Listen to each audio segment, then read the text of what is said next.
হাজার হাজার ফিলিস্তিনি হত্যার কথা ইসরায়েলের প্রধানমন্ত্রী নেতানিয়াহু অস্বীকার করলেও এবার খোদ তার দেশেই অভিযোগ উঠেছে গণহত্যার বিষয়ে।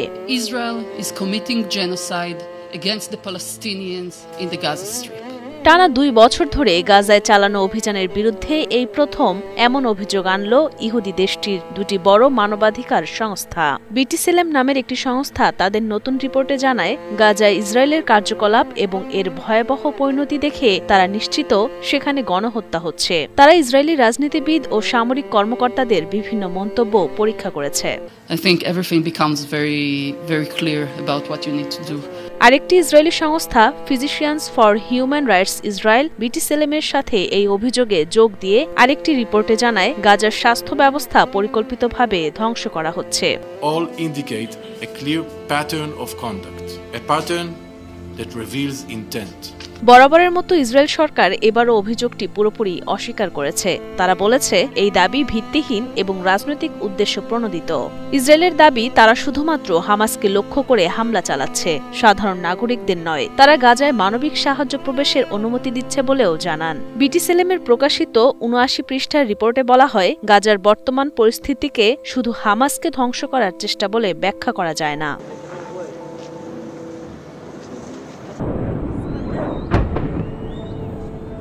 সংস্থাটির নির্বাহী পরিচালক ইউলি নোভাক বলেছেন, ইসরায়েলি হিসেবে এই সত্য মেনে নেওয়া তাদের জন্য খুবই বেদনাদায়ক, কিন্তু তাদের দায়িত্ব হলো সত্য কথা বলা। Internally very basic about who we are and who we think about ourselves and who we thought we could have been. বিটিসেলেম আরও জানায়, ইসরায়েলের হামলায় ব্যাপক হত্যাকাণ্ড, অবকাঠামো ধ্বংস, সামাজিক কাঠামোর ক্ষতি, ব্যাপক গ্রেপ্তার ও আটককৃতদের ওপর নির্যাতন এবং জোরপূর্বক স্থানচ্যুতি হয়েছে।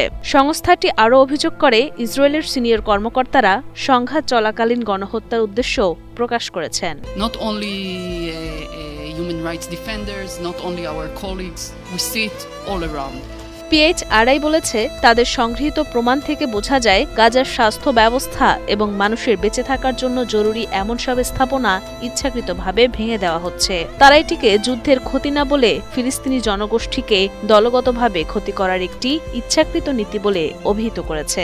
বিটিসেলেম ইসরায়েল সরকারের পাশাপাশি আন্তর্জাতিক সম্প্রদায়কেও এই গণহত্যার জন্য দায়ী করেছে। তাদের মতে, অনেক দেশের নেতারা, বিশেষ করে ইউরোপ ও আমেরিকার এই গণহত্যা বন্ধে ইতিবাচক কোনো পদক্ষেপ নেননি, বরং ইসরায়েলের আত্মরক্ষার অধিকার সমর্থন করে এবং মরণঘাতী অস্ত্র সরবরাহ করে তারা এই কাজে সাহায্য করেছেন। জাতিসংঘ, হিউম্যান রাইটস ওয়াচ এবং অ্যামনেস্টি ইন্টারন্যাশনালের মতো আন্তর্জাতিক সংস্থাগুলো এর আগেও গাজা ইসরায়েলের বিরুদ্ধে গণহত্যা বা গণহত্যার মতো কাজের অভিযোগ এনেছে। দক্ষিণ আফ্রিকা ইসরায়েলের বিরুদ্ধে আন্তর্জাতিক বিচার আদালতে মামলাও করেছে। ইসরায়েলের বেশ কয়েকজন বিশিষ্ট ব্যক্তিও একই অভিযোগ করেছেন।